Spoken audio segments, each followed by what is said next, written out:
أعوذ بالله من الشيطان الرجيم بسم الله الرحمن الرحيم ولا تمدن عينيك إلى ما متعنا به أزواجا منهم زهرة الحياة الدنيا لنفتنهم فيه ورزق ربك خير وأبقى صدق الله العلي العظيم.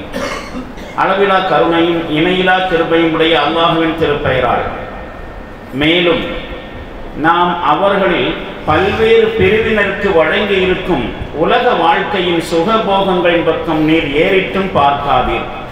அவர்களை சோதிப்பதற்காகவே அவற்றை நாம் வழங்கி இருக்கின்றோம்.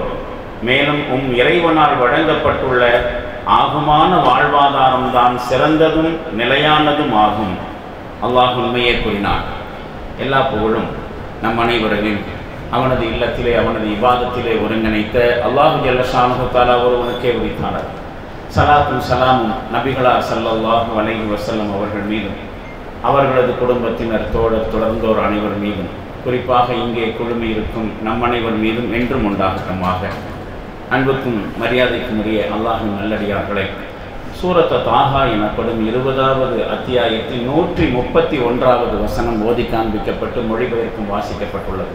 அல்லாஹ் ஜல்ல ஷானஹு தஆலா குறிப்பிட்ட இந்த வசனத்திலே எத்தகைய வழிகாட்டுதலை உள்ளடக்கி இதனை இறக்கியுள்ளானோ அவற்றை சரியான முறையில் விளங்குவதற்கும் அதன்படி செயல்படுவதற்கும் நம் அனைவர்களுக்கும் அருள் பாலிப்பானாக. இந்த திருக்குர்ஆன் வசனம்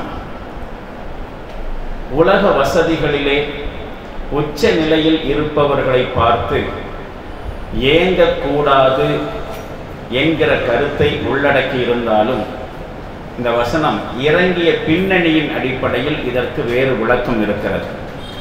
இது நபிகளார் ஸல்லல்லாஹு அலைஹி வஸல்லம் அவர்களை பார்த்து நேரடியாக பேசுகிற வசனம். வார்த்தையின் அடிப்படையில் அப்படித்தான் துவங்குகிறது. வலா தமுத்தன்ன ஐனைக், நபியே உங்களுடைய கண்களை நீட்டாதீர்கள் அர்த்தம்.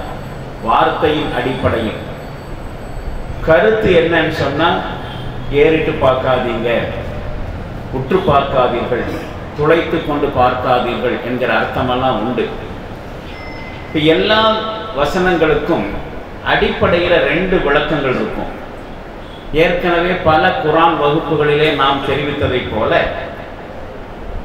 குர்ஆனுடைய அந்த வார்த்தை அமைப்பு ஒரு செய்தியை எடுத்து சொல்லும், ஒரு கருத்தை எடுத்து சொல்லும். அது உலகம் முழுவதும் வாழக்கூடிய எல்லா காலகட்டத்திலும் வாழக்கூடிய மக்களுக்கும் பொருந்தக்கூடிய கருத்து. அது இன்னொரு கருத்து, இந்த வசனம் எந்த காலகட்டத்தில் இறங்கியதோ அந்த காலத்தினுடைய பின்னணியில் ஒரு விளக்கத்தை தரும். இந்த வசனத்திற்கும் அப்படிப்பட்ட 2 விளக்கங்கள் இருக்கிறது. முதலாவது விளக்கம் அதுதான், நபி ஸல்லல்லாஹு அலைஹி வஸல்லம் அவர்களுக்கு இறக்கப்படுகிறது. அவருடைய காலத்திலே அவர்களுடைய மனோநிலையை குறித்து சொல்லுகிற வசனம். பாருங்க, வலா தமுத்தன்ன ஐனைக்க இலாமா மத்தஅனா பிஹி அஸ்வாஜம் மின்ஹும் ஸஹரத்தல் ஹயாத்தித் துன்யா. இந்த உலக வாழ்க்கையினுடைய வளங்களை இந்த உலகத்தில் பல மனிதர்களுடைய பல பிரிவினர்களுக்கு பல வகையாக நாம் வழங்கி இருக்கிறோம். அதை பார்த்து நீங்கள் உங்களுடைய கவனத்தை திசை திருப்பக்கூடாது, அவங்க பக்கம் கவனத்தை வைக்காதீங்க, ஏறிட்டு பார்க்காதீர்கள் என்று துவங்குகிறது. அப்ப நபி ஸல்லல்லாஹு அலைஹி வஸல்லம் அவர்களுக்கு அப்படி ஒரு ஆசை இருந்துச்சோ? வசதி வாய்ப்புகளோடு வாழக்கூடியவர்களை பார்த்து ரசூலுல்லாஹ்வுக்கு அப்படி ஒரு ஏக்கம் இருந்துச்சா? நஊது பில்லாஹ். நாம நபிகளார் ஸல்லல்லாஹு அலைஹி வஸல்லம் அவர்களை குறித்து நாம் அப்படி ஒருபோதும் நினைத்து பார்க்க முடியாது. அவர்கள் பல வசதிகளோடு வாழ்ந்தார்கள் என்று சொன்னாலும் கூட எளிமையாக வாழ்ந்தார்கள். நபிகளார் ஸல்லல்லாஹு அலைஹி வஸல்லம் அவர்களை குறித்து நமக்கு மனசுக்குள்ள இமேஜ் ஆகியிருக்கிறது. அப்படித்தான், எப்படி நமக்கு கேள்விப்பட்ட பயான்கள், அவர்களை குறித்து நாம் படித்த விஷயங்கள், அறிந்து கொண்ட விஷயங்கள் எல்லாம் நபி ஸல்லல்லாஹு அலைஹி வஸல்லம் அவர்கள் ரொம்ப ஏழையாக இருந்தாங்க, வறுமையில் இருந்தாங்க. அவருடைய வாழ்க்கையில வறுமையும் இருந்துச்சு என்று வேண்டுமானால் சொல்லலாம். அதை குறித்து 1-2 ஹதீஸுகளும் வந்திருக்கிறது. எப்படி நபிகளார் ஸல்லல்லாஹு அலைஹி வஸல்லம் அவருடைய வீட்டில் தொடர்ச்சியாக 3 நாளுக்கு சமைத்து உண்கிற மாதிரியான அமைப்பு இருக்கலை. ஒரு நாள் சமைச்சா இன்னொரு நாள் சமைக்க முடியாத ஒரு சூழ்நிலை. கண்டினியூஸாக ஒரு 3 டேஸுக்கு சமைச்சு சாப்பிட்ற அளவுக்கு ரசூலுல்லாஹ்வுடைய லைஃப் ஸ்டைல் இருக்கலைங்கிற மாதிரி ஹதீஸ்களெல்லாம் இருக்கிறது. அந்த மாதிரி ஹதீஸ்களை வைத்துக்கொண்டு நபி ஸல்லல்லாஹு அலைஹி வஸல்லம் அவருடைய ஒட்டுமொத்த வாழ்க்கையே வறுமையில் தான் இருந்துச்சு, ஏழ்மையில் தான் இருந்துச்சு என்று நாம் என்ன செய்யக்கூடாது, தவறாக நினைச்சிடக்கூடாது. நபி ஸல்லல்லாஹு அலைஹி வஸல்லம் அவர்கள் மிகப்பெரிய அளவுக்கு பணக்காரராக இருந்திருக்கிறார்கள். ஆனால் அவர்கள் எளிமையாக வாழ்ந்தார்கள், ஏழ்மையாக அல்ல. நாம் இப்படி சொல்லலாம். இதை இப்படி புரிஞ்சுக்கணும். எப்படி புரிஞ்சுக்கணும்னு சொன்னால், நபி ஸல்லல்லாஹு அலைஹி வஸல்லம் அவர்கள் காலம் முழுவதும் வாழ்க்கையில் வறுமையோடு தான் வாழ்ந்தார்கள், ஏழ்மையோடு தான் வாழ்ந்தார்கள் என்று சொன்னால், பணக்காரர்களுக்கு ரசூலுல்லாஹ்ட்ட முன்மாதிரி இல்லைன்னு ஆயிடும். நபிகளார் ஸல்லல்லாஹு அலைஹி வஸல்லம் அவர்களை குறித்து அல்லாஹ் குர்ஆனில் உஸ்வத்துன் ஹஸனா, மனிதகுலம் அனைவருக்கும் அவர்கள் ஒரு அழகான முன்மாதிரி, ரோல் மாடல் என்று அல்லாஹ் குர்ஆனில் சொல்றான். ரசூலுல்லாஹ் எல்லாருக்கும் ரசூலுல்லாஹ்ட்ட ரோல் மாடல் உண்டு, முன்மாதிரி உண்டு. ஒரு ஆசிரியராக ரசூலுல்லாஹ் எப்படி கற்றுக் கொடுத்தாங்க, ஒரு ஆசிரியர் எப்படிப்பட்ட பண்புகள் இருக்கணும், ரசூலுல்லாஹ்ட்ட போய் பார்த்துக்க முடியும். அவருடைய வாழ்க்கையை படித்தா ஆசிரியர்களுக்கு பாடங்கள் இருக்கிறது. ஒரு வியாபாரியாக ரசூலுல்லாஹ்ட்ட முன்மாதிரி இருக்கு. ரசூலுல்லாஹ் வியாபாரம் செஞ்சிருக்கிறாங்க. இப்போ வியாபாரத்தை எப்படி செய்யணும், எப்படி நேர்மையாக இருக்க வேண்டும், ரசூலுல்லாஹ்வுடைய வாழ்க்கையில் முன்மாதிரி இருக்கு. ஒரு குடும்ப தலைவராக ரசூலுல்லாஹ்ட்ட முன்மாதிரி இருக்கிறது. ஒரு படை தளபதியாக ரசூலுல்லாஹ்ட்ட முன்மாதிரி இருக்கிறது. ஒரு நாட்டையே கட்டியாளக்கூடிய ஹலீஃபாவாக ரசூலுல்லாஹ்ட்ட முன்மாதிரி இருக்கிறது. அரசியல்வாதியாக கூட முன்மாதிரி இருக்கிறது. இப்படி மனிதர்கள் எந்தெந்த துறையில் ஈடுபடுவாங்களோ அத்தனை துறைகளுக்கும் ரசூலுல்லாஹ்ட்ட முன்மாதிரி இருக்கிறது என்று நாம் பேசுகிறோம். அதுதான் நம்முடைய நபிகளாரை குறித்த அறிவும் அவர்களை குறித்த நம்பிக்கையாகவும் இருக்கிறது. ரசூலுல்லாஹ்ட்ட எல்லாருக்குமான முன்மாதிரி இருக்கிறது. இப்போ ரசூலுல்லாஹ் காலம் கூட ஏழையாக தான் வாழ்ந்தாங்கன்னு சொன்னால் ரசூலுல்லாஹ்ட்ட பணக்காரர்களுக்கு முன்மாதிரி இல்லைன்னு ஆயிடுமா ஆகாதா? இப்போ பணக்காரருக்கு ரசூலுல்லாஹ்ட்ட முன்மாதிரி இல்லையா? இருக்கிறது. நபி ஸல்லல்லாஹு அலைஹி வஸல்லம் அவர்கள் வருமானத்திற்கான வழிவகைகளை செய்திருந்தார்கள். அவ்வளவையே அன்னை ஹதீஜா ரலியல்லாஹு அன்ஹா அவர்களுடைய திரண்ட சொத்துக்களுக்கு கணவர் என்கிற முறையிலே அவர்கள் உரிமையாளராக இருந்தார்கள். அதனை அவர்கள் திறம்பட நிறைவேற்றி இருக்கிறார்கள், செலவு செய்திருக்கிறார்கள், இறைமார்க்கத்திற்காக வேண்டி செலவு செய்திருக்கிறார்கள். திரண்ட சொத்துக்கு அந்த வகையில் அதிபதியாக இருந்திருக்கிறாங்க. ஏன்? அவர்கள் 2 மலை கணவாய்களுக்கு இடையில் மேய்கிற அளவுக்கு ஆடுகளை வைத்திருந்தார்கள். அதிலிருந்து ஏராளமான பேர்களுக்கு தானங்களை செய்திருக்கிறார்கள் என்றெல்லாம் வருகிறது. அவர் வறுமையிலேயே இருந்தாருன்னு சொன்னாக்க அவருடைய குடும்பத்தை எப்படி நடத்தியிருப்பார்? எல்லோரிடத்தும் கையேந்தி இருப்பார்களா? இத்தனைக்கும் அவர்கள் 1க்கு மேற்பட்ட மனைவியரோடு வாழ்ந்தவர்கள். ஒரு மனைவியை வைத்துக்கொண்டு திருமணம் முடித்துக்கொண்டு செலவுகளை தாட்டுறதே பெரிய விஷயமா இருக்கக்கூடிய காலத்தில் 1க்கு மேற்பட்ட மனைவியரோடு வாழ்ந்திருப்பார்கள் என்று சொன்னால், பிள்ளை குட்டிகளை பெற்றிருக்கிறார்கள் என்று சொன்னால் அவர்களுக்கும் செலவு இருந்திருக்குமே. அதை எப்படி சமாளிச்சாங்க? நபிகளாருடைய வாழ்க்கையை நுணுகி ஆராய்ந்து பார்த்தால் அவர்கள் திரண்ட வருமானத்திற்கு உரியவர்களாகவும் இருந்திருக்கிறார்கள். ஆனால் அவர்கள் எளிமையாக வாழ்ந்தார்கள். அந்த காசு பணத்தை வச்சுக்கிட்டு அவங்க ஒரு பணக்காரத்தினுடைய வாழ்க்கையை வாழலை. மற்றபடி வறுமையில் அவர்கள் காலம் முழுவதும் இருந்தார்கள் என்று சொல்ல முடியாது. அப்போ நபி ஸல்லல்லாஹு அலைஹி வஸல்லம் அவர்கள் ஏழ்மையாக இருக்கவில்லை என்பது ஒரு செய்தி. அதே நேரத்தில் இந்த வசனத்திலே வலா தமுத்தன்ன ஐனைக்க இலாமா மத்தானா பிஹி அஸ்வாஜம் மின்ஹும் ஸஹரத்தல் ஹயாத்தித் துன்யா, இந்த உலகத்தில் பல தரப்பட்ட மனிதர்களுக்கு நாம் உலக வாழ்க்கையினுடைய இன்பங்களை ஏராளமாக விதவிதமாக வழங்கி இருக்கிறோம். அவற்றின் பக்கம் நீர் ஏறிட்டும் பார்க்காதீர்கள் என்று சொன்னால் ரசூலுல்லாஹ்வுக்கு காசு பணத்து மேலே ஒரு ஏக்கம் இருந்துச்சு. பணக்காரர்களை எல்லாம் பார்த்து ஏங்குனாங்க என்கிற அர்த்தம் வந்துவிடக்கூடும். உண்மையில் இந்த வசனம் சொல்லுகிற கருத்து அதுவல்ல. நபி ஸல்லல்லாஹு அலைஹி வஸல்லம் அவர்கள் பணக்காரன் பக்கம் கவனத்தை செலுத்தினாங்க. எதற்கு தெரியுமா? அவர்களுடைய செல்வத்தின் மீது மோகம் கொண்டதனால் அல்ல, அவருடைய பணக்காரத்தனத்தின் மீது ஆசைப்பட்டதனால் அல்ல. அவர்கள் எல்லாம் சமுதாயத்தினுடைய முக்கியமான பிரதானிகளாக, பிரமுகர்களாக இருந்தார்கள். எப்பவுமே சமுதாயத்தில் செல்வாக்கு மிக்கவர்கள், பண வசதி படைத்தவர்கள் ஒரு விஷயத்தை ஏற்றுக்கொள்வார்கள் என்று சொன்னால் மக்கள் அதிகமான பேர் அவங்கள ஃபாலோ பண்ணுவாங்க. அவங்களே வந்துட்டாங்க, அவங்களே செய்கிறாங்க. நாமும் செய்வோம். பணக்காரர்களை பார்த்து ஏங்குகிற ஒரு மனப்பாங்கு எல்லா இடத்துலையும் இருக்கா இல்லையா? இப்போ ரசூலுல்லாஹ்வுடைய ஏக்கம் என்னவா இருந்துச்சு தெரியுமா? அவர்கள்லாம் இஸ்லாத்தை ஏற்றுக்கொண்டால், இந்த சமுதாயத்தில் இருக்கக்கூடிய செல்வந்தர்கள் இஸ்லாத்தை ஏற்றுக்கொண்டால், இந்த சமுதாயத்தில் தாக்கம் செலுத்தக்கூடிய இம்பாக்ட் செலுத்தக்கூடிய பிரமுகர்கள் இஸ்லாத்தை ஏற்றுக்கொண்டால், அவர்களை பார்த்து மற்றவர்களெல்லாம் இஸ்லாத்திற்கு வந்து விடுவார்கள். அது ஒரு இயல்பான நிலைதானே. அந்த மனநிலையிலிருந்து நபி ஸல்லல்லாஹு அலைஹி வஸல்லம் அவர்கள் பணக்காரர்கள் பக்கம் கவனத்தை செலுத்தினார்கள். அவங்களாம் இஸ்லாத்துக்கு வந்தால் நல்லா இருக்குமே.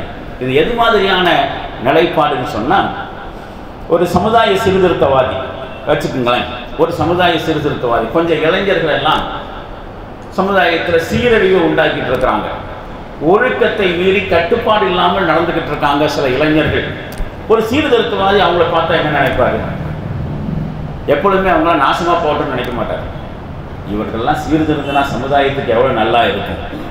இப்படித்தான் ஒரு உண்மையான சீர்திருத்தவாதி சமுதாயத்தில் சீரழிவை உண்டாக்கக்கூடிய இளைஞர்களை பார்க்கிற பொழுது எண்ணுவார், இந்த பசங்கள்லாம் எவ்வளோ நல்ல பசங்க, ஆனால் அநியாயமாக வழிகட்டு போகிறார்களே, இவர்கள் மட்டும் சீர்திருந்தி விட்டால் எவ்வளவு நல்லாக இருக்கும் என்று எதிர்பார்ப்பதை போல நபி ஸல்லல்லாஹு அலைஹி வஸல்லம் அவர்களுக்கு பணக்காரர்கள் மீது ஒரு கவனம் இருந்துச்சு.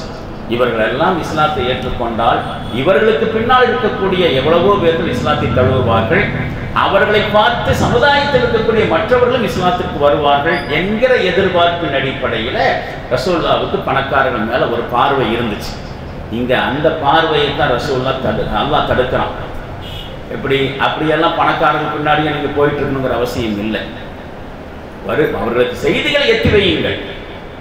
அவங்க வந்தால் அவர்களுக்கு நன்மை, வராவிட்டால் அதை குறித்து நீங்கள் பெரிய அளவுக்கு கவலைப்படணுங்கிற அவசியம் இல்லை என்று தான் அல்லாஹ் சொல்ல வருகிறான். மற்றபடி ரசூலுல்லாஹ்வுக்கு செல்வத்தின் மீதும் பணக்காரர்கள் மீதும் ஏக்கம் இருந்துச்சு என்று சொல்லக்கூடாது. அப்படி சொல்வது அல்ல. வலா தமுத்தன் ஐனைக்க இலாமா மத்தஅனா பிஹி அஸ்வாஜன் மின்ஹும் ஜஹரத்துல் ஹயாத்துத் துன்யா. இந்த உலக வாழ்க்கையினுடைய இன்பங்களை வளங்களை பல்வேறு தரப்பட்ட மனிதர்களுக்கு நாம் வழங்கி இருப்பதை ஏறிட்டு பார்க்காதீர்கள் என்று சொன்னால் அதுதான் அர்த்தம். அவங்க வந்தால் அவர்களுக்கு நல்லது தான், ஆனால் உங்களுடைய கவனம் முழுவதும் அவங்களுக்கு பின்னாடியே போகணுங்கிற அவசியம் இல்லை. இதோடு இந்த இறங்கிய பின்னணியினுடைய கருத்து முடிவடைகிறது. திரும்பவும் என்ன சொல்லுகிறான்? லினஃப்தினஹும் ஃபீஹி. இதையெல்லாம் நாம் அவங்களுக்கு கொடுத்திருக்கிறது அவங்களை சோதிக்கிறதுக்காக வேண்டித்தான். உண்மையிலேயே வரிசுக்கு ரப்பிக்க சைரும் ஆபுக்கா, உங்களுடைய ரப்பிடத்திலிருந்து கிடைக்கக்கூடிய வாழ்வாதாரம் இருக்கிறதே, உங்களுக்கு அல்லாஹ் என்ன செஞ்சிருப்பான்? ஒரு வாழ்க்கை வசதியை ஏற்படுத்தி இருப்பான், நிர்ணயம் செஞ்சிருப்பான். அதுதான் உங்களுக்கு நிலையானது, நல்லது, சிறந்தது என்று இந்த வசனம் முடிவடைகிறது. ஆக இந்த வசனம் இறங்கிய பின்னணியில் ஒரு விளக்கம் இந்த வசனத்திற்கு இருக்கிறது. அதைத்தான் இவ்வளவு நேரம் நம்ம பார்த்தோம்.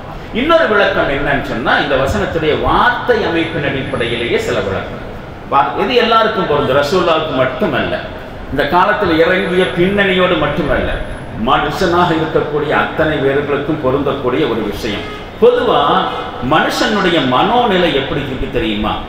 மனிதர்களுடைய மனோநிலை பெரும்பாலான மக்களை பொறுத்த வரைக்கும் சீக்கிரம் பணக்காரனாகணும், சீக்கிரமா பணக்காரனாகணும். அந்த மாதிரி மனநிலை இருக்கக்கூடியவர்கள் பெரும்பாலும் இருக்கிறார்கள். அது மனநிலை இல்லாதவர்கள் ரொம்ப கம்மி தான்.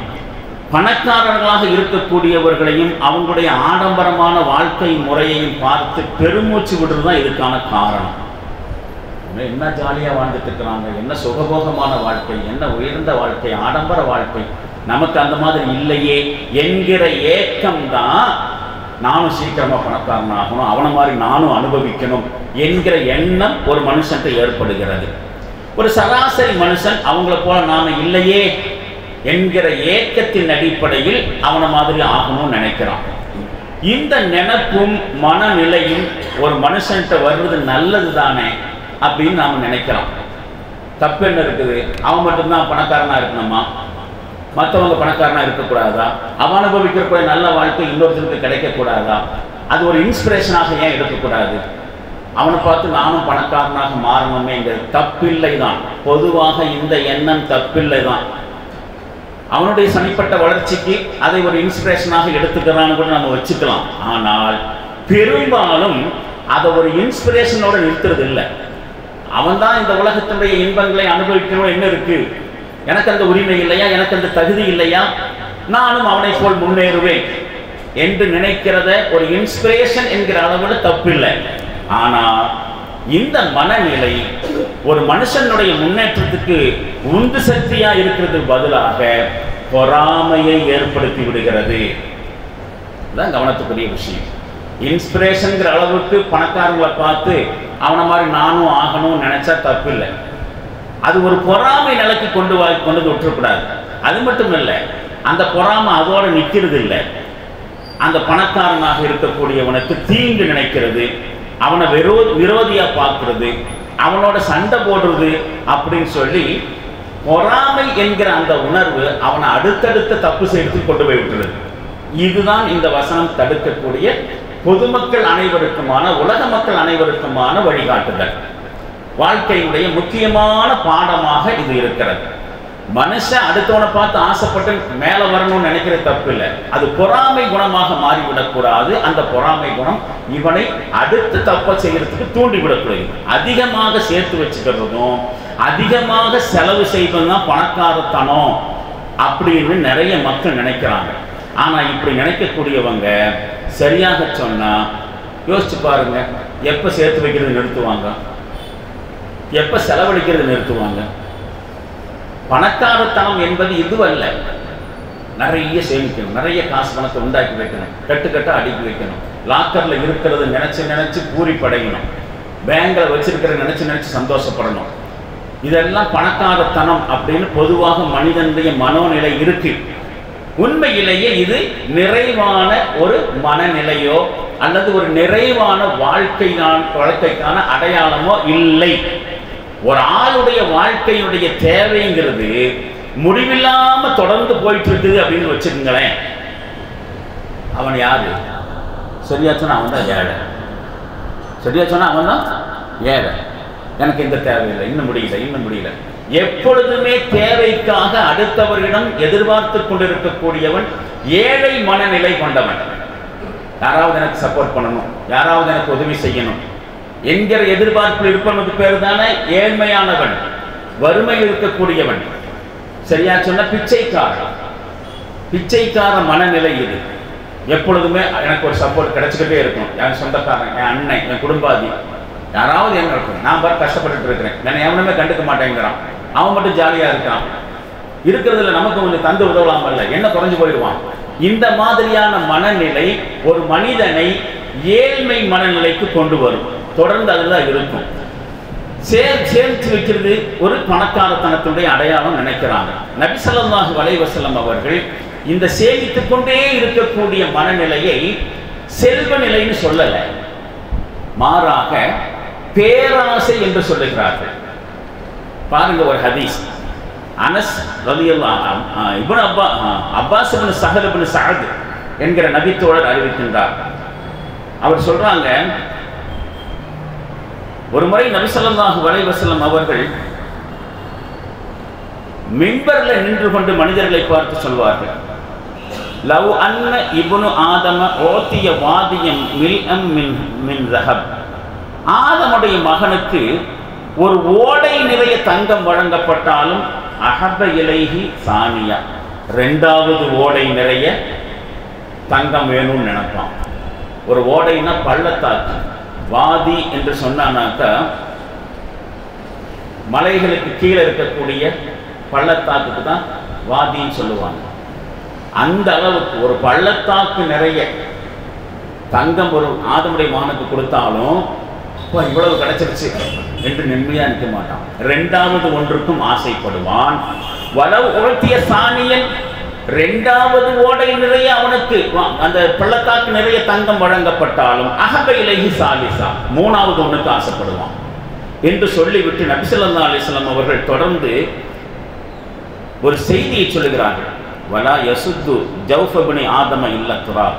இந்த பேராசை என்கிற வயிறு இருக்குது, எவ்வளவு போட்டாலும் நிறையாத அந்த வயிறு இருக்கிறதே, அவனுடைய வயிற்றை மண்ணை நிரப்புவதை தவிர ஃபுல்ஃபில் பண்ணாது. கபர்ல கொண்டு போய் வச்சு அவனுடைய வயிற்றை மண்ணு நிறைக்கிற வரைக்கும் கூட இந்த அதிகமாக பெற வேண்டும் என்கிற ஆசை அவனை விட்டு நீங்கவே செய்யாது. வயத்துபல்லாஹு அலா மன் தாப். இதிலிருந்து பாவ மன்னிப்பு தேடியவர்களை அல்லாஹ் மன்னிப்பான். அவங்கள தவிர மற்றவங்களெல்லாம் வயிறு நிறைஞ்சும் பசியோடு இருக்கிறவங்க, வயிறு நிறைய சாப்பிட்டும் பசியோடு இருக்கிறவங்க தான் சொல்லி இன்னொரு ஹதீஸில் சொல்லுவாங்க. பாருங்க, இந்த பள்ளத்தாக்கு நிறைய தங்கம் இருந்தாலும் நிறைவடையாத, இன்னும் வேணும், மூணாவது ஒன்று வேணும் என்று நினைக்கக்கூடிய இந்த மனநிலையை இன்னொரு கோணத்தில் நபி ஸல்லல்லாஹு அலைஹி வஸல்லம் அவர்கள் ஒரு தடவை இப்படி சொன்னார்கள். ஒரு பெரிய ஹதீஸ் பாருங்க. அண்ணன் நபி ஸல்லல்லாஹு அலைஹி வஸல்லம் ஜலஸ ذات يوم على المنبر وجلسنا حوله فقال.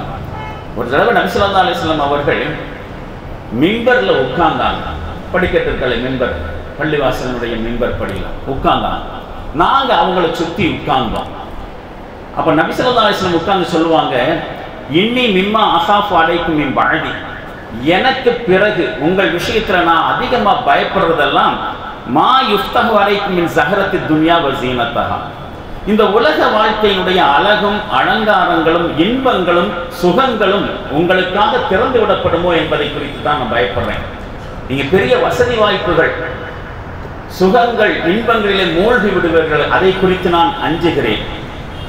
அப்போ ஒரு மனுஷர் கேட்கிறார், யார சொல்லலாம், அவ யாத்தில் கைரு பிஷர், ஒரு நன்மை தீமையை கொண்டு வருமா? வசதி வாய்ப்போடு இருக்கிறது நல்ல விஷயம் தானே, அது தப்பான்னு கேட்கிறாங்க. ஒரு நன்மை தீமை, ஒரு நன்மை தீமையை கொண்டு வருமா என்று ஒரு தோழர் கேட்டது அர்த்தம் என்ன தெரியுமா? உங்கள் விஷயத்துல உலக வாழ்க்கையுடைய அலங்காரம், ஆடம்பரம், சுகங்கள், இன்பங்கள் திறந்து விடப்படுமோ என்பதை குறித்து நான் பயப்படுறேன்னு சொன்னா அப்ப தப்பா சொல்லலாம். ஒரு மனுஷன் காசு பணம் வச்சுட்டு இருக்கிறது நல்லது தானே, அது ஒரு தீமையாக முடியுமா என்று கேட்ட பொழுது நபி ஸல்லல்லாஹு அலைஹி வஸல்லம் அவர்கள் கொஞ்ச நேரம் மௌனமாயிட்டாங்க. ஃபஸக்கத்த நபி ஸல்லல்லாஹு அலைஹி வஸல்லம், மௌனமாயிட்டாங்க. நம்மளை யோசிச்சு பார்ப்போமே, ஒரு மனுஷனுக்கு காசு பணம் வர்றது நல்லது இல்லையா? நல்ல விஷயம் தானே. ரசூலுல்லாஹ் அதை பெருசாக லைக் பண்ணலைங்கிற மாதிரி தானே இந்த ஹதீஸை சொல்கிறாங்க. நமக்கும் அந்த மனநிலை தான் வருது. நம்முடைய இந்த மனநிலை சஹாபி கேள்வியாகவே வெளிப்படுத்திட்டார். ரசூலுல்லாஹ் மௌனமாயிட்டாங்க. அப்போ அவருக்கு கேட்குறாங்க மற்றவங்க, ஃபகீல லஹு மா ஷஅனுக துகல்லிமு நபி ஸல்லல்லாஹு அலைஹி வஸல்லம் வலா யுகல்லிமுக, என்ன ஆச்சுப்பா உனக்கு, நீ கேள்வி கேட்குற, ரசூலுல்லாஹ் உனக்கு பதில் தர மாட்டேங்கிறாங்க, மௌனமாயிட்டாங்களே. அப்போ நீ கேட்டது ரசூலுல்லாஹ்க்கு பிடிக்கல போல தெரியுது என்கிற ரீதியில் கேள்வி கேட்ட நபர்கிட்ட மற்றவங்க சொல்கிறாங்க. ஃபரஐனா அன்னஹு யுன்ஸலு அலைஹி, ஓ ரசூலுல்லாஹ்வுக்கு வஹி வருது போல தெரியுது, அதனால மௌனமாயிட்டாங்க போல என்று நாங்கள் நினைத்தோம். பிறகு நபி ஸல்லல்லாஹு அலைஹி வஸல்லம் ஃபமஸஹஹு ருஹஸா,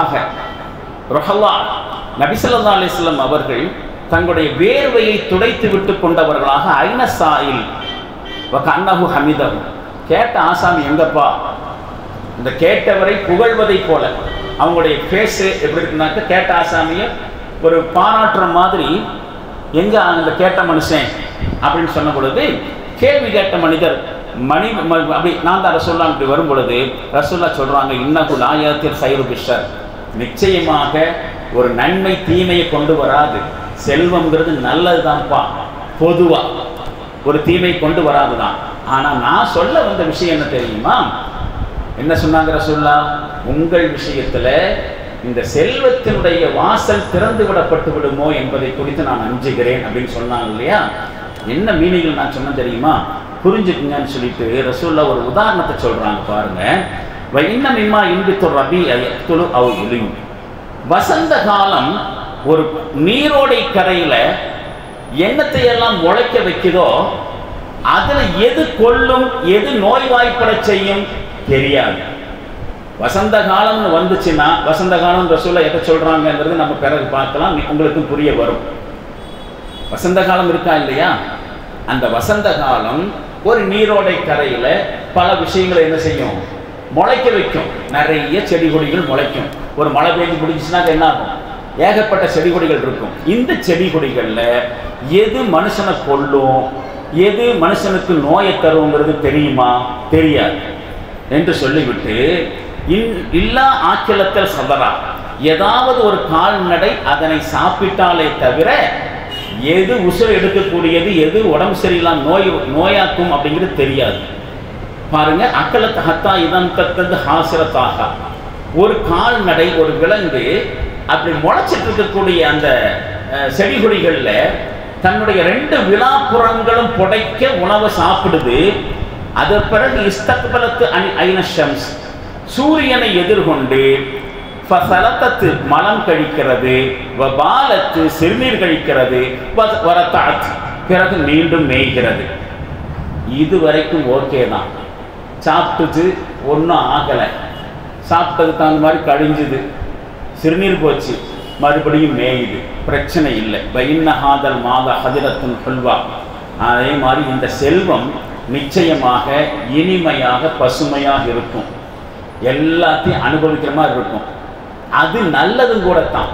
மாடு மேய்ஞ்சிட்டு செத்து போகாமல் இருக்கா இல்லையா, அது மாதிரி அதற்குரிய ஹக்குகளை நிறைவேற்றி கொண்டிருக்கிற வரைக்கும் தப்பே கிடையாது. ஃபனியம சாஹிபுல் முஸ்லிமி மா ஓத்திய மின்ஹுல் மிஸ்கீன வல் யதீம வப்ன ஸபீல். ஏழைகளுக்கும் அனாதைகளுக்கும் வழிபோக்கர்களுக்கும் தன்னுடைய செல்வத்திலிருந்து கொடுத்துட்டு இருக்கிற வரைக்கும் ஒரு முஸ்லிமினுடைய செல்வம் பாக்கியம் நிறைந்தது தான், பர்க்கத்தானது தான், சந்தேகமே இல்லை.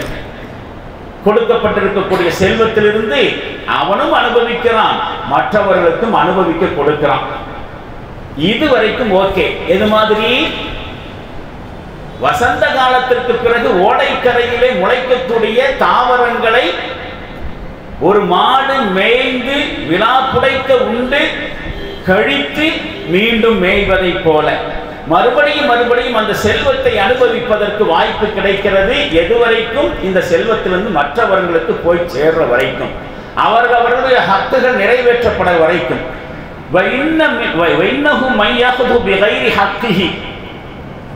இப்படிப்பட்ட நிலைமையில யார் அந்த செல்வங்களை மற்றவர்களுடைய உரிமை இல்லாமல் சேகரித்து எடுத்துக் கொள்கிறார்களோ, அடுத்தவங்களுக்கு கொடுக்காம இவன் மட்டுமே அனுபவிக்கிற மாதிரி சேமித்துக் கொண்டே போகிறானோ, அவன் உண்ட பிறகும் வயிறு நிரம்பாதவரை போன்றவராவார். கல்லதி யகுலு வலா யஷ்பர். நிறைய சாப்பிடுறான், வயிறு நிறையலை. அவனை பார்த்து என்ன சொல்லுவோம்? உட்காந்து சட்டு பக்கெட்டு சோறு சாப்பிட்றாங்க, பக்கெட்டு சோறு சாப்பிட்ட பிறகு வயிறு நிறையலன்னு சொல்றான்னு வச்சுங்க, பசிக்குதுன்னு சொல்றான். அவனை பத்தி நாம என்ன நினைக்கிறோம்? ஏன்னா பக்கெட்டு சாப்பாடு சாப்பிட்டுட்டு கூட வயிறு நிறையலன்னு சொல்றானே. அப்ப சாப்பிட்டுட்டு வயிறு நிறையாதவன் என்று கேலியா பார்க்கிற மாதிரி நிறைய செல்வங்களை சேமித்துக் கொண்டே இருக்கிறான். மறுபடியும் என்ன செய்யறான்? பத்தலை சொன்னாக்கா அவனும் யார் மாறித்தான்? வயிறு நிரம்ப சாப்பிட்டுட்டும் பசி அடங்காதவனை மாறித்தான். ஆனால் எப்பொழுது அவனுக்கு அடங்கும் தெரியுமா அந்த பசி? செல்வத்தின் மீது இருக்கக்கூடிய பசி. அந்த செல்வத்திலிருந்து அடுத்தவருடைய ஹக்குகள் முறையாக வருஷந்தோறும் சக்காத்து கொடுப்பது, அவன் குடும்பத்துக்குள்ளேயே இருக்கக்கூடிய ஏழை எளியவர்களுக்கு உதவி செய்வது, குடும்பத்திற்கு வெளியே இருக்கக்கூடியவர்களுக்கு தான தர்மம் செய்வது, ஏதேனும் தொழில் வியாபாரங்களுக்கு பக்கபலமாக இருப்பது, நம்மளை மாதிரி இன்னொருத்தரும் ஆளாய் வரட்டும் என்கிற வகையில் பொருளாதார ரீதியாக என்ன வகையிலான சப்போர்ட்டனை செஞ்சுட்டு இருக்கிற வரைக்கும் இவன் வயிறு நிறைஞ்சிருக்கிறான். அப்படி வயிறு நிறைஞ்சனாலதான் என்ன செய்யறான்? அடுத்தவனுக்கும் கொடுக்கிற மனசு வரும். ஒரு விஷயம் தெரியுமா? உலகத்திலேயே போதும்னு செல்லக்கூடிய ஒரே விஷயம் எதுன்னு சொல்லுங்க பார்த்தோம்? சாப்பாடு. நாம எடுத்து போட ஒரு கட்டத்துக்கு மேல என்ன செய்வான்? போதும்பா. ஆனா நான் முதல்ல சொன்ன உதாரணத்தை பாருங்க. நல்லா சாப்பிட்டுட்டும் பத்தலைன்னு சொல்றவன் என்ன மாதிரியான ஒரு சிஸ்டம், என்ன டிசைன் உண்டா இல்லையா? அப்ப அதே மாதிரி எனக்கு போதும் அவங்களுக்கு கொடுங்க என்று எப்ப சொல்லுவான்? எனக்கு போதுமாயிருச்சு, நிறைவாயிருச்சு, என்ன மாதிரி இன்னொரு ஆள் இருக்கிறான் அவனுக்கு கொடுங்கன்னு மனசு அப்பதான் சொல்ல வருவான். அதே மாதிரி செல்வத்தை போதுமாக்கி கொண்டு அடுத்தவருடைய ஹக்குகளுக்கும் கவனம் செலுத்துகிற பொழுது செல்வத்தின் மூலமாக இவன் நிறைவடைஞ்சிருக்கிறான், அடுத்தவங்களுக்கும் கொடுக்க நினைக்கிறான் அர்த்தம். அப்படி இல்லை என்று சொன்னால் அவன் வயிறார சாப்பிட்டும் பசி எடுப்பவனை போல என்பதை நபி ஸல்லல்லாஹு அலைஹி வஸல்லம் இன்னொரு ஹதீஸ்ல சொல்றாங்க. இப்ப இன்னைக்கு கூட மக்ரிப் தொழுகையில 2வது ரக்காத்துல ஒரு அத்தியாயம் ஓதப்பட்டுச்சு. என்ன அத்தியாயம்? தொழுதுத்தானே உட்கார்ந்துட்டு இருக்கிறோம், சொல்லுங்களேன். நம்ம தொழுகையில் எவ்வளவு தூரம் கவனமா இருக்கிறோங்கிறதையும் கொஞ்சம் யோசிப்போம் இடையில. 2வது ரக்காத்துல இன்னைக்கு என்ன அத்தியாயம் ஓதப்பட்டுச்சு? சத்தமா சொல்லுங்க. அல்ஹாக்குமுத் தகாசுர். ஒரே ஒருத்தர் தான் சொல்லியிருக்கிறாரு, கவனம் தேவை. அல்ஹாக்குமுத் தகாசுர். பிறரை விட கூடுதலாக சேர்க்க வேண்டும், அதிகமாக பெற வேண்டும் என்கிற மோகம் உங்களை மெய்மறதியில் ஆழ்த்தி வைத்திருக்கிறது. ஹத்தா சுருத்துமல் மகாபிர், கபறுகளை சந்திக்கிற வரைக்கும் நீங்க என்னவா தான் இருக்கிறீங்க? இந்த மாதிரி செல்வங்களின் மீது அதிகப்படுத்திக் கொள்வதன் மீது நீங்கள் மோகம் கொண்டவர்களாக இருக்கிறீர்கள் என்று வசனம் ஓதுச்சு. மனித மனநிலை மற்றவர்களை பார்த்து ஏங்குகிற மனநிலையாக இருக்கக்கூடாது. அவரவர்களுக்கென்று அல்லாஹ் சில வாழ்வாதாரங்களை கொடுத்திருக்கிறான். அதில் நிறைவடைவதுதான் திருப்திகரமான வாழ்க்கைக்கான, நிம்மதியான வாழ்க்கைக்கான வழி என்பது இந்த வசனத்தின் 2வது பகுதி சொல்லுகிறது. இதெல்லாம் பணக்காரங்களுக்கு நாம கொடுத்திருக்கிறோம். நஃப்தினஹும் ஃபீஹி, இதன் மூலமாக அவர்களை சோதிக்குவதற்காக தான் கொடுத்திருக்கிறோம். வரிஸ்கு ரப்பிக கைரும் அபுகா, உங்கள் ரப்பிடமிருந்து உங்களுக்கு நிர்ணயம் செய்திருக்கக்கூடிய வாழ்வாதாரம், ஹலாலான வழியில் உங்களுக்கு வந்து கொண்டிருக்கக்கூடிய அந்த வருமானம் சிறந்தது, நிரந்தரமானது, அதுதான் நிம்மதியானது. 2 விஷயத்தை சொல்லி இந்த தர்சை இப்போதைக்கு நிறைவு செய்யலாம். 1, ஒரு குட்டி கதை. ஒரு அரசன் ஒரு பொது அறிவிப்பு செய்கிறான். யாருக்கெல்லாம் வசதி வாய்ப்புகள் இல்லையோ அவர்களெல்லாம் என்னிடத்தில் வந்து பொருளாதாரத்தை வாங்கிட்டு போய் உங்களுடைய வறுமையை போக்கிக் கொள்ளலாம், வாங்க வந்து மன்னராக என்னிடமிருந்து எல்லாத்தையும் வாங்கிட்டு உங்களுக்கு தேவையானது வாங்கிட்டு போங்கன்னு சொல்லி அறிவிப்பு கொடுக்குறாரு. நிறைய பேர் அப்படி வந்து வாங்கிட்டு போறாங்க. ஒரு மனுஷன் வந்தான், அந்த அவனுடைய தேவையை நிறைவேற்றி கொடுத்தாரு அந்த மன்னர். போனவன் மறுபடியும் போய் வரிசையில் வந்தான். 2வது வந்திருக்கிறானே, இவன் கொடுத்தது பத்தலை போல தெரியுது. 2வதும் முதல் தடவை கொடுத்ததை விட கொஞ்சம் அதிகமாக கொடுத்து விட்டார். அந்த பையக்குள்ள போனவன் போயிட்டு 3வது தடவை வரிசையில் வந்தான். இப்போ மன்னர் ஒரு கேள்வி கேட்டார், ஏப்பா ஒவ்வொருத்தருக்கும் அவங்கவுங்களுக்கு கொடுக்குறேன், அவன் வாங்கிட்டு போறான், நீ 2வது தடவை வந்து வாங்கினேன், சரி பத்தலை போல தெரியுதுன்னு 2வது தடவை தந்தேன், இப்போ 3வது வந்து நிற்கிறியே, அப்படி என்னப்பா உனக்கு அப்படி தேவைன்னு? அவன் சொன்னானா, எனக்கு 3 ஒய்ஃபுங்க, 3 மனைவி. இந்த 2 மனைவியுடைய தேவையை என்னால் பூர்த்தி செய்ய முடியுது, இந்த 3வது மனைவியுடைய தேவையை மட்டும் என்னால் பூர்த்தி செய்ய முடியல. அப்படி என்னப்பா அந்த பொண்ணு? முதல் மனைவிக்கு பேர் பசிங்க, முதல் மனைவிக்கு பேர் பசி. அந்த பசியை என்னால் என்ன செய்ய முடியுது? நீங்கள் கொடுத்ததை வச்சு சமாளிக்க முடியுது.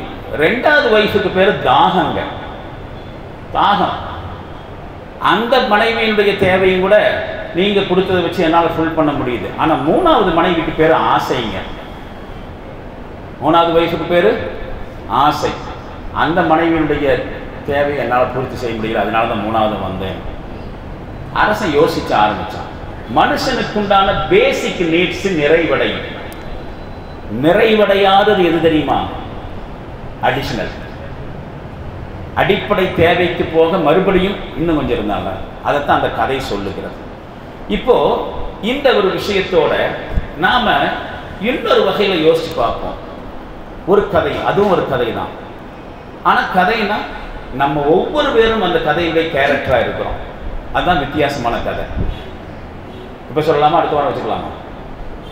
இப்பவே சொல்லிடுவோம். நம்மில் ஒவ்வொருவரும் அந்த கதையுடைய கேரக்டராக இருக்கிறோம். என்ன தெரியுமா? அல்லாஹ் நம்ம எல்லாரு கையிலையும் ஒவ்வொரு பானையை கொடுத்துருக்குறான். எல்லாரு கையிலையும் ஒவ்வொரு பானையை கொடுத்துருக்கான். ஒருத்தன் கையில் மண்பானை, இன்னொருத்தன் கையில் அலுமினிய பானை, இன்னொருத்தன் கையில் பித்தளை பானை, இன்னொருத்தன் கையில் செம்பு பானை, இன்னொருத்தன் கையில் தங்கப்பானை. இந்த மண்பானை கையில் வச்சிருக்கிறானே அவன் என்ன செய்கிறான்? அலுமினிய பானை வச்சிருக்கிறவனை பார்த்து ஆசைப்படுறான். கையில் மண்பானை, எந்த நேரத்தில் இது உடஞ்சி போனாலும் போயிடுமே, ஒரு அலுமினிய பானை நல்லதாச்சே. அலுமினிய பானையை கையில் வச்சிருக்கிறவன் பித்தளை பானை வச்சிருக்கணும் பார்த்து ஆசைப்படுறான். இது ஓட்டம் விழுந்துரு, பித்தளைனா கொஞ்சம் ஸ்ட்ராங்காக இருக்கு. பித்தளை பானை வச்சிருக்கிறவன் செம்பு பானை வச்சிருப்பாரு, இது ஸ்ட்ராங்கு தான், ஆனால் அது கொஞ்சம் ஒர்த்தான பானை. இது செம்பு பானை. செம்பு பானை வச்சிருக்கிறவன் கோல்டு பானை வச்சிருக்கணும் பார்த்து ஆசைப்படுறான், தங்க பானை வச்சிருக்கணும். ஆனால் உண்மையில் என்ன நடக்குது தெரியுமா? எல்லாரும் கையிலையும் பானை தான் வித்தியாசமாக இருக்கக்கூடிய, உள்ள இருக்கக்கூடிய மெட்டீரியல் இருக்குல்ல, ரா மெட்டீரியல், அது கூடுதலாக குறைவாக அல்லாஹ் கொடுத்து வச்சிருக்கிறான். பானை தான் தங்கம்.